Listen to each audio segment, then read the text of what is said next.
adik-adik, pada video kali ini kita akan membahas tentang virus. Yang ditanyakan adalah, jika Anda ingin mengembangbiakan virus, maka media apakah yang akan Anda gunakan? Oke, langsung saja kita jawab soalnya. Jadi, virus dianggap sebagai makhluk hidup karena mampu melakukan reproduksi. Namun, reproduksi pada virus hanya bisa terjadi saat virus berada dalam sel organisme lain atau dapat dikatakan bahwa virus hidup secara parasit. Secara umum, tahapan reproduksi pada virus adalah sebagai berikut. Yang pertama ada tahap pelekatan, tahap penetrasi, tahap replikasi dan sintesis, tahap pematangan, dan yang terakhir ada tahap pelepasan. Kemudian kita akan membahas perkembangbiakan pada virus. Jadi, virus berkembang biak melalui dua cara, yakni siklus litik dan lisogenik. Virus yang menyerang manusia dan hewan umumnya berkembang biak dengan siklus litik, sedangkan pada bakteriofag atau virus yang menyerang bakteri berkembang biak dengan siklus litik dan lisogenik. Apa sih yang membedakan dua siklus ini? Oke, kita akan jelaskan satu persatu. Yang pertama akan kita bahas adalah siklus litik. Jadi, siklus litik ini dimulai dari ujung ekor bakteriofag menempel pada dinding sel bakteri. Kemudian terbentuk lubang pada dinding sel bakteri dan DNA atau virus masuk menghancurkan DNA bakteri.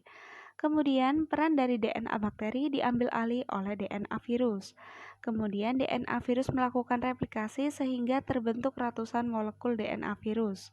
Kemudian DNA virus baru membentuk selubung protein dan akhirnya dinding sel bakteri menjadi pecah dan virus keluar dari dinding sel bakteri. Selanjutnya ada siklus lisogenik.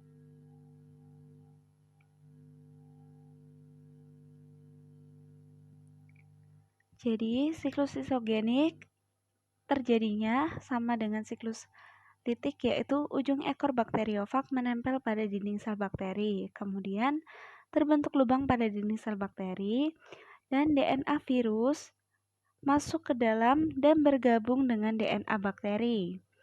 DNA virus yang menempel pada DNA bakteri menjadi tidak aktif dan menjadi gen asing bagi bakteri atau biasa disebut dengan profag. Kemudian DNA bakteri berkembang biak dan profag tereplikasi seiring dengan replikasi DNA bakteri. Berdasarkan penjelasan yang telah dikemukakan, maka dapat kita ambil kesimpulan, yaitu virus dapat bereproduksi pada sel hidup karena virus memerlukan proses biokimia dari sel inang untuk bisa mereplika DNA-nya. Oleh karena itu, digunakan embrio ayam atau telur untuk perbanyakan virus. Hal ini karena telur adalah sel hidup. Pengembangbiakan akan lebih mudah karena adanya cangkang telur guna menghindari kontaminasi. Selain itu, telur mudah didapatkan.